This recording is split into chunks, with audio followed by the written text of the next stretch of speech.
Before diving into this incredible story, consider subscribing to the channel and hitting the bell. Every story here has something to say, and you won't want to miss a single one. The teacher made the girl act to make her laugh, but her talent shocked him. At Cedarwood High, a school that prided itself on academic and artistic excellence, the music room was one of the brightest rooms in the main building. Large windows let in the morning light, illuminating walls decorated with portraits of famous musicians and framed sheet music. Yet on this Tuesday morning, an unusual heaviness hung in the air. Mr. James Carter, a music teacher for 20 years, was a man with a striking yet gentle demeanor. His slightly tousled salt and pepper hair framed a face marked by experience and passion. His voice, always calm and clear, had guided hundreds of students in learning the piano and violin.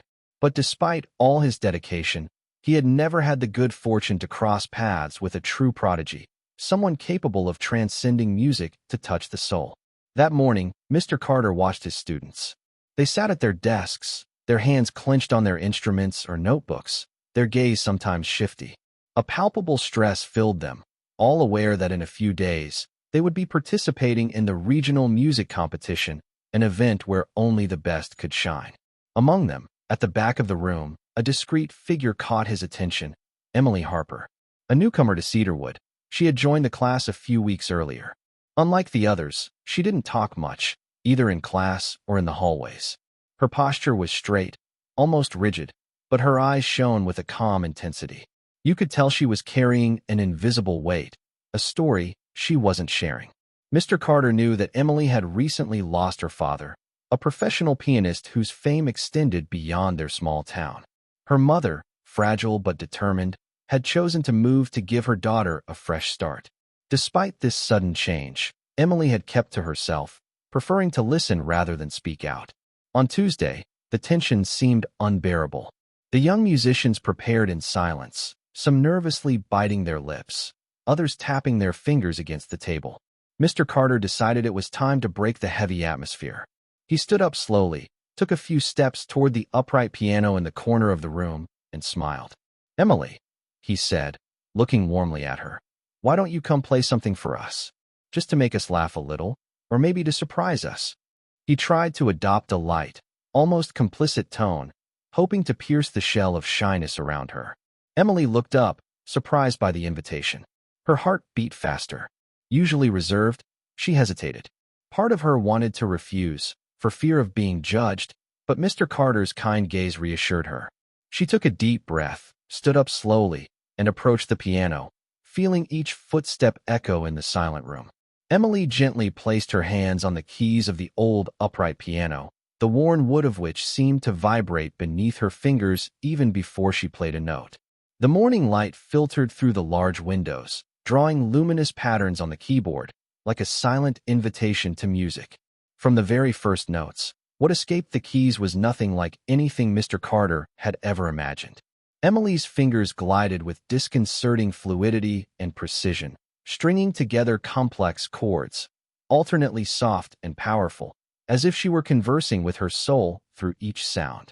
Her music seemed to paint an invisible story, rich in subtle emotions and delicate nuances. At first, the piece she was playing had an almost playful lightness, a joyful, danceable melody that brought a small smile to several students' faces. But very quickly, the tone changed. The notes became deeper, more intense. The music was enveloped in a tender sadness and contained strength. Emily was playing a piece she had composed herself, a vibrant tribute to her late father. Each measure seemed like a thread woven between pain and hope, a silent narrative intertwining memories and resilience. A respectful silence fell in the room. No sound disturbed the magic in the air. Mr. Carter, usually in control of his emotions, felt a lump form in his throat. He stood there speechless, unable to look away from this young girl who displayed such gift, such mastery and sensitivity. The other students, equally captivated, watched with admiration and emotion. Some had misty eyes, deeply touched. The atmosphere, previously heavy with stress, had transformed into a suspended, almost sacred moment. As the last notes faded, Emily turned her head timidly toward Mr. Carter, searching his gaze for judgment, for an answer. Her heart was pounding, but her face remained serene, imbued with a gentle humility. After a pause, Mr. Carter walked slowly toward her, his voice trembling with emotion but filled with admiration. "Emily," he said with rare sincerity, "that was incredible. You have a talent I've never seen before. You're not here to make us laugh, you're here to touch us." A murmur of approval rose softly from the classroom. This moment marked the beginning of a new era for Emily, but also for Mr. Carter, who had just discovered a hidden treasure. The bell finally rang, signaling the end of class. The students began to pack up their things, chat among themselves, or rush out, eager to get to recess. But Mr. Carter remained standing by the piano, his eyes fixed on Emily, who was slowly gathering her notebooks. "Emily," he called softly, "could you stay for a moment? I'd like to talk to you." She nodded shyly, sitting down on a chair near the teacher's desk, her gaze still a little lost in thought. "Did you teach yourself to play like that?" Mr. Carter asked, his voice filled with curiosity and admiration. Emily shook her head, her hands clenched in her lap.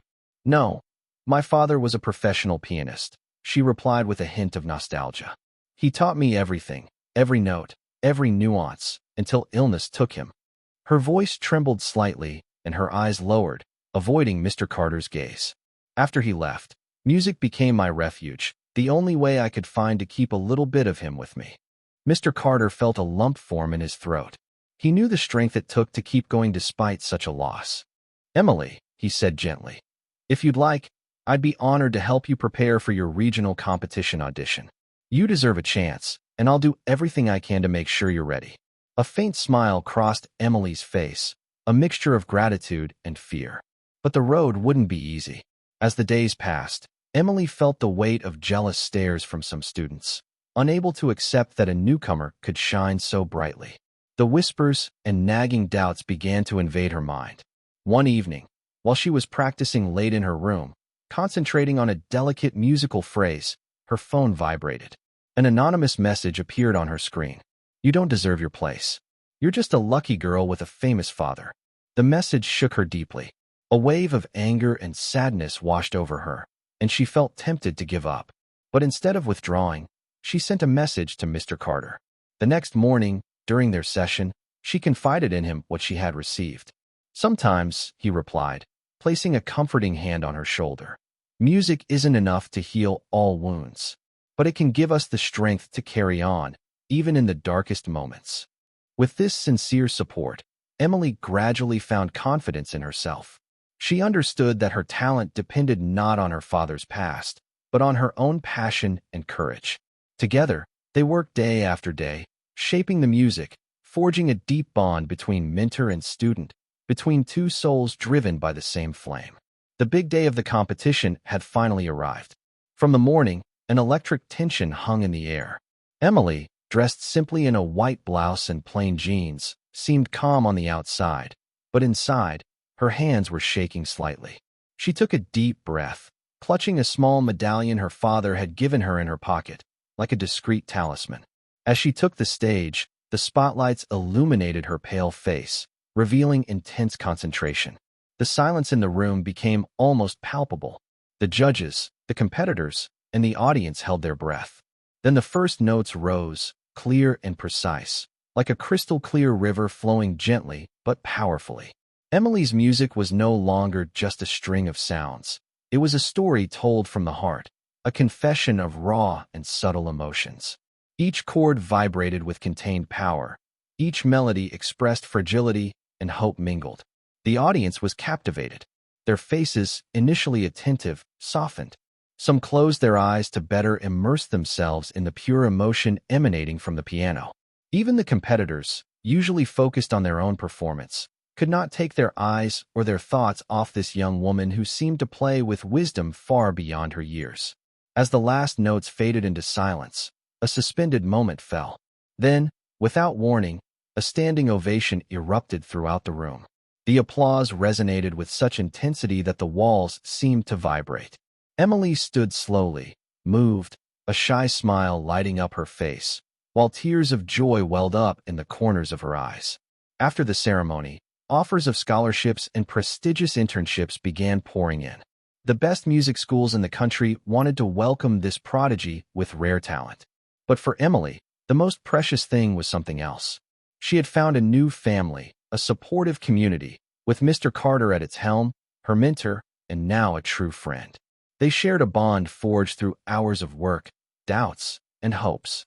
One evening, as they were tidying up the music room together, the instruments put away, the scores stacked, Mr. Carter put his hand on Emily's shoulder.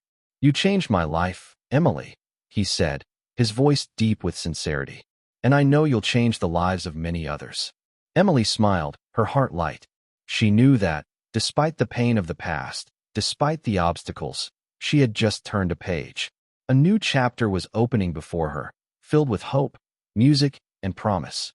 She placed her hands on the piano one last time, feeling the warmth of the wood beneath her fingers, and whispered to herself, "Thank you, Dad.